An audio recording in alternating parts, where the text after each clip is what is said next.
मन का मतलब है समझना, धन का मतलब है मेहनत करना, और धन का मतलब है गति देना, कार्य को गति देना। अब महत्वपूर्ण कौन है? मन। और ध्यान में सबसे ज्यादा कौन सा रहता है? धन। यही सारा खेल। आदमी का संतुलन बाहर नहीं है, उसी के अंदर वो सारी बात करेगा, धन से केंद्रित होकर करेगा। जैसे वो पैसे की सेंट्रलाइज हुआ, वो प्रोजेक्ट से आउट हुआ। मैं बड़े बड़े लोग दुखी है, मैं बहुत कॉर्पोरेट जगह से देखा हूँ, दुखी है क्योंकि पैसे इकट्ठा तो हो गया, अब उसका संरक्षण जान को आ रहा है। दो प्रॉब्लम है। पहले तो जब आता है तो आने में बहुत ताकत लगती है, और जो आ जाता है तो इसको संभालने में बहुत ताकत लगती है, इसी में पसीना निकल जाता है। और अधिकांश लोग इसी में मल्टी स्पेशलिटी हॉस्पिटल के ही हिस्से बन गए। ये खत्म हो गया। कोई परिवार हमने देखी इसके अपने साथ गुजर गए, काहे चक्कर में पड़ेगा इस गाँव में ही ऑर्गेनाइजेशन समृद्ध हो सकती है। और मैं एक बात कहना चाहूँगा, यदि आप बहुत सिंसियर होकर ये काम करें तो पूरी दुनिया में इस समय लीनियर इकोनॉमी को सर्कुलर इकोनॉमी में ट्रांसफर करने की बात चल रही है। सर्कुलर इकोनॉमी भाषा नहीं है, उत्पादन से जब अर्थव्यवस्था को हम देखते हैं तो वो सर्कुलर हो जाए। किसान को किसान का हिस्सा मिल जाए, प्रोसेसर को प्रोसेसर का हिस्सा मिल जाए, मार्केटिंग वाले को मार्केटिंग का हिस्सा मिल जाए, तो फिर क्या हो जाएगा? सबको हिस्सा मिल जाएगा और इकोनॉमी कैसी हो जाएगी? सर्कुलेट हो जाएगी, कोई किसी का शोषण नहीं करेगा। यही खेती है। ऑर्गेनिक फार्मिंग का मतलब गोबर में गुड़ घोलना नहीं है भाई। फिर मैं बता रहा हूँ, इनको कट मार देना, खत्म। ये जो पढ़ रखा है, ये ब्रह्मास्त्र, रामास्त्र, फलाने अस्त्र, ये अस्त्र वस्त्र कुछ नहीं है, तुम्हारे दिमाग का भस्त्र करने की चीज़ नहीं, खत्म हो जाएगा कुछ। ये खेती नहीं है कुछ। हम इसलिए संभालते दुखी हो गए लोग। कोई आ जाएगा वो नक्षत्र की गान लगेगा, कोई आएगा गाय कोई पीछे कर देगा, कोई कहेगा हमने ये करो। बोले पूरे देश में देखोगे 10-12 तरीके के हैं ये खेला। एक तो आएगा तो कहता था मंत्र बोलो और कुछ करो ही मत, अग्निहोत्र जलाओ। संस्थाएं चल रही है।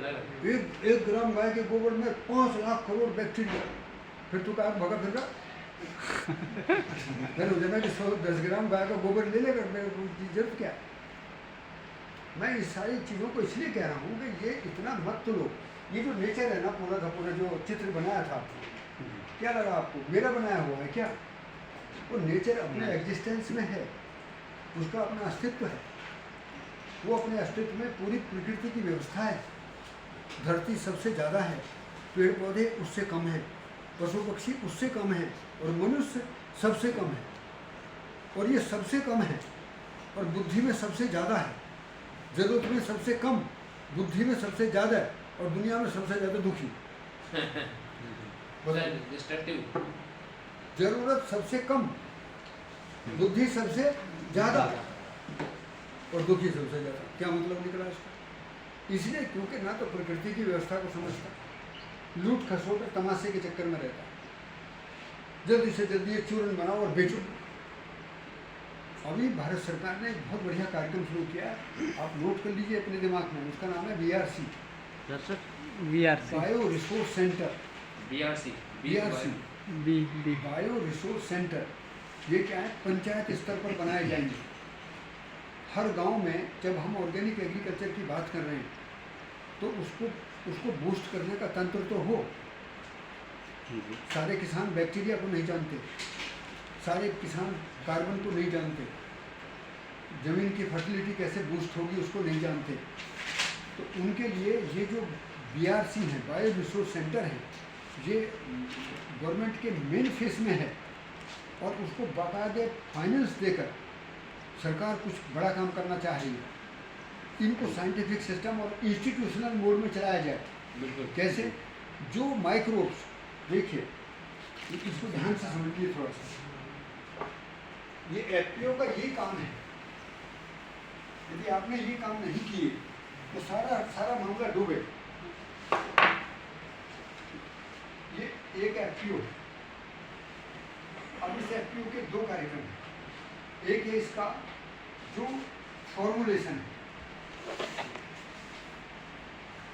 ये किस एक्ट के अंदर रजिस्टर्ड है, हमने किस एक्ट के अंदर, ये कोऑपरेटिव में बनाई, कंपनी एक्ट में बनाई, एक तो ये है। अब हम इससे दूसरा क्या करेंगे, इसका जो प्रोजेक्टिव यूज एग्जीक्यूशन है, हम इसका प्रोजेक्टिव एग्जीक्यूशन अब कैसे करें, क्या करेंगे हम लोग। तो यहाँ पर हमने क्या लिया, हमने लिया प्रोडक्शन मैनेजमेंट, सर्टिफिकेशन, और फिर क्या लिया आपने, प्रोसेसिंग, फिर क्या लिया है आपने, मार्केटिंग। पैकेजिंग। अब इन चीज़ों को इंटीग्रेट, ये प्रोसेसिंग और मार्केटिंग के बीच में प्रोसेस पैकेजिंग सब आता है। अब इनको इंटीग्रेट करना, ये तुम्हारा प्रोजेक्टिव एग्जीक्यूशन। अब इस प्रोडक्शन मैनेजमेंट का एक पार्ट है इनपुट, और दूसरा पार्ट है नॉन इनपुट। उसको समझ भी हो और वो इनपुट तैयार करना जानता है, क्या करना पड़ेगा। इनपुट माने जुताई कैसे करेगा, पानी कैसे देगा, कहीं बीज कैसे प्रयोग करेगा, ये सब चीज़ का आनी इनपुट। तो ऑर्गेनिक एग्रीकल्चर में एक इनपुट की जरूरत पड़ी जिसका नाम है बायोलॉजिकल इनपुट। क्या नाम है, बायोलॉजिकल इनपुट। ये जो जीवामृत है, ये जो कुछ तुम जो नाम लिख रखे हैं, ये भी एक तरीके से बायोलॉजिकल यूनिट है, पर ये अनसाइंटिफिक है। कैसे है, इस गोबर में क्या निकला है किसी को पता नहीं, क्योंकि किन्हीं भी दो गायों की गोबर भी एक जैसी नहीं है। किसी ने कुछ और खाया है, किसी ने कुछ और खाया है। तो यदि हमने यही काम शुरू कर दिया, वहाँ भी के गोबर में गुड़ घोलकर हम किसानों को बांटते रहेंगे, तो सारी व्यवस्था फंसेगी। हमें क्या करना है, आपने सवेरे देखा कि हमारे एग्रीकल्चर में, एग्रीकल्चर की जो इनपुट है, इन पर किसका कब्जा है, बाजार। अब एक कल्चर जो है, कल्चर समझ रहे हैं, जैसे दूध को हम दही में बदलते हैं, क्या डालते हैं उसमें, जामुन। उस जामुन का नाम कल्चर है, जिसमें अपने आप सस्टेन होने की, प्रोपगेट होने की, ठीक है, और एग्जिस्टेंस में भागीदारी करने की प्रवृत्ति रहती है। उसको क्या बोला गया, उसको नाम दिया गया कल्चर। इसीलिए एग्रीकल्चर, आदमी को कल्चर से क्यों जोड़ा गया, कल्चर का माने एक उसकी स्वीकृति से जो चीज़ें नेचर में अपने आप चल रही हैं, उनको हम कल्चर के रूप में देखते हैं। अब देखिए, एक क्या है, जीवाणु है। अब ये जीवाणु का कोई काम है। अब ये जीवाणु साइंटिफिक तरीके से कहाँ तैयार किया गया, ये लिया तो गया मिट्टी से, लेकिन तैयार कहाँ किया गया, लैब के अंदर। अब लैब के अंदर इसको क्यों तैयार किया गया, ताकि इसमें कोई कंटेमिनेशन ना हो, इसमें कोई और चीज़ अनावश्यक इसके साथ ना घुस जाए, ठीक है, वो बाहर से आ सकती है। तो इसलिए लैब में एक खर्चा हुआ और उस खर्चे पे इसको अच्छे तरीके से तैयार किया। इसके बाद में इसके जो डिस्ट्रीब्यूशन का काम था, इसके वितरण का जो काम, वो किसको दे दिया, फिर बाजार किसको दे दिया, बाजार। तो जो चीज़ 20 रुपए की थी, उन्होंने 200 रुपये में बेच दी।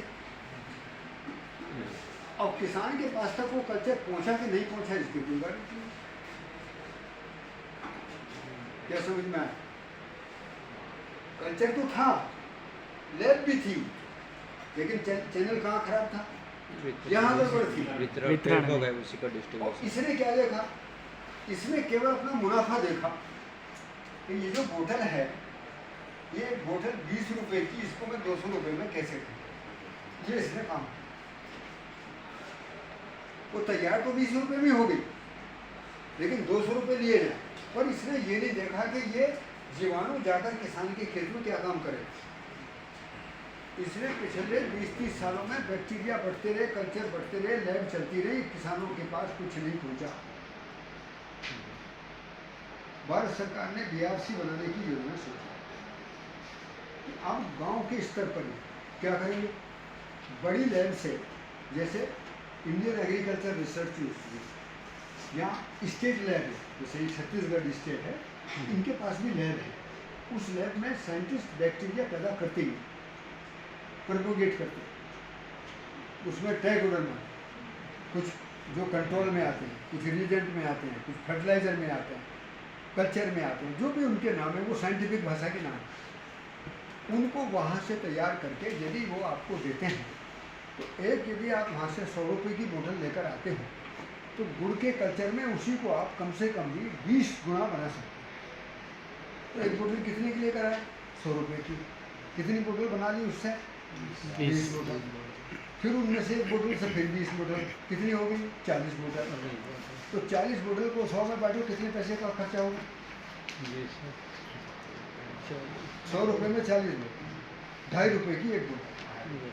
यदि एक किसान को सही कल्चर की बोतल 2.5 रुपये की मिल जाती तो जैविक खेती करने की जरूरत पड़ती? ये तो पहली हो जाती देश में। यस। लेकिन क्या कर दिया? 20 रुपये का 200 में बेच दिया, कल्चर उसमें था ही नहीं, कल्चर बढ़ गया बीच में। इसलिए लैब से लेकर लैंड के बीच में, लैंड कहाँ है? जमीन। लैब से लेकर जमीन के बीच में जो बिचौलिए थे, जिन्होंने 2.5 रुपये की चीज़ को 200 रुपये में बेच दिया और किसान को फिर भी कुछ नहीं मिला, इसके लिए अब इंस्टीट्यूशन की जरूरत है। तुम लोग सौभाग्यशाली हो यदि ये इंस्टीट्यूट में डॉक्टर पटेल या यहाँ के जो अभी में जो डायरेक्टर है उनसे मिले, वर्मा साहब है, VC साहब, Verma VC MK Verma. MK Verma, Yes, sir. तो मेरे मिलकर मुझे बहुत अच्छा लगा कि हम लोग एकदम इसी फिराक में हैं।